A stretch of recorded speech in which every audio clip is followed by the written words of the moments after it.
semaine, on sait que notre paracha de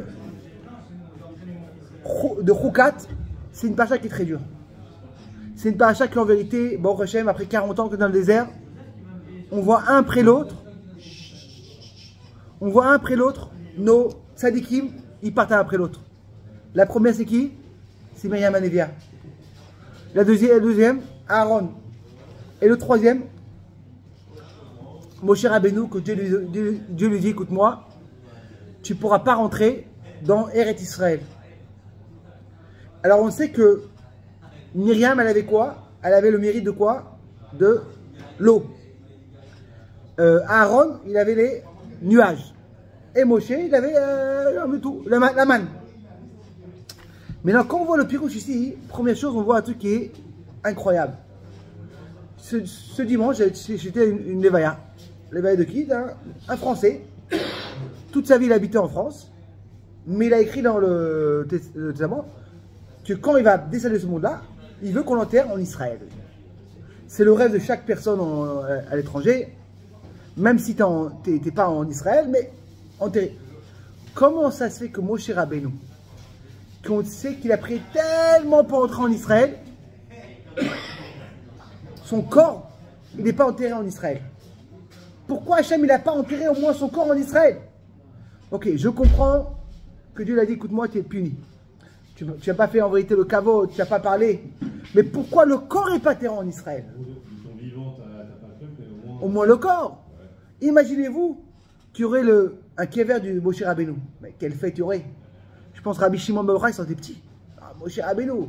Qui ne connaît pas Moshe Rabbeinu? C'est incroyable.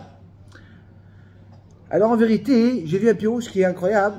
Et c'est le rabbi qui explique en vérité. Il te dit par un exemple. Il y avait une fois une personne qui avait une bague très simple. Qui n'était pas chère. Et la bague est tombée. Et il dit à tous les amis, hey, écoutez-moi, cherchez-moi la bague. Il dit, mais écoute-moi, on ne va pas perdre notre temps avec une bague qui coûte 30 shekels. C'est pas, ah non, pour moi elle est importante. Ouais, mais elle est tombée dans l'endroit, ça va prendre des heures pour la changer. Et même si on ne sait même pas si on va la trouver. Qu'est-ce qu'il fait la personne? Il jette une bague qui est très très chère, avec un petit diamant.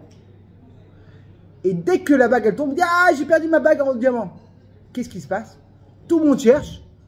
Et quand tout le monde cherche, on va trouver l'autre bague. Et même, je pense que même c'est l'histoire à Jérusalem, comme une femme elle avait jeté sa poubelle. Et quand elle a jeté sa poubelle, elle a fait tomber sa bague. Et on voit comment tous les gens des poubelles, ils ont cherché, ils ont trouvé la bague. Et en vérité, dès qu'ils vont chercher la bague qui est très chère, ils vont trouver la bague qui n'est pas chère. Et là, en vérité, le rabbi te dit, c'est Moshe Rabbeinu lui-même qui a demandé de ne pas être enterré en Israël. Dieu voulait le faire enterrer en Israël. Il dit, il n'y a aucun problème. Je t'ai dit de ne pas rentrer dans ton corps, mais enterrer, mais je veux même me faire un grand plaisir de te faire enterrer. Mais le problème était quoi en vérité? C'est que Hachem, il lui a dit, je peux te faire enterrer en Israël. Mais Moshe, il ne voulait pas. Pourquoi il ne voulait pas Moshe Rabbeinu? Parce qu'en vérité, il savait qu'il y avait un problème. Quand Moshe arrive, on va oublier les gens du désert.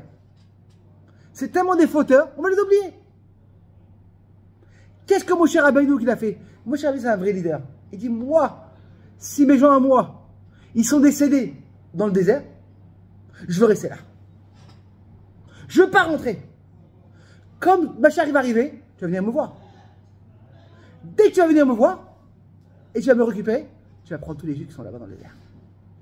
C'est-à-dire que c'est ça en vérité un vrai leader, un vrai mani. Aujourd'hui, beaucoup de fois, les leaders, qu'est-ce qu'ils font? Tu vois les présidents. À la maison, ils rentrent à la maison avec leur femme, ils rigolent sur les gens. Ils disent, ah là là, on se fait des kiffs. Je suis président, je suis patron, je fais quoi avec l'argent?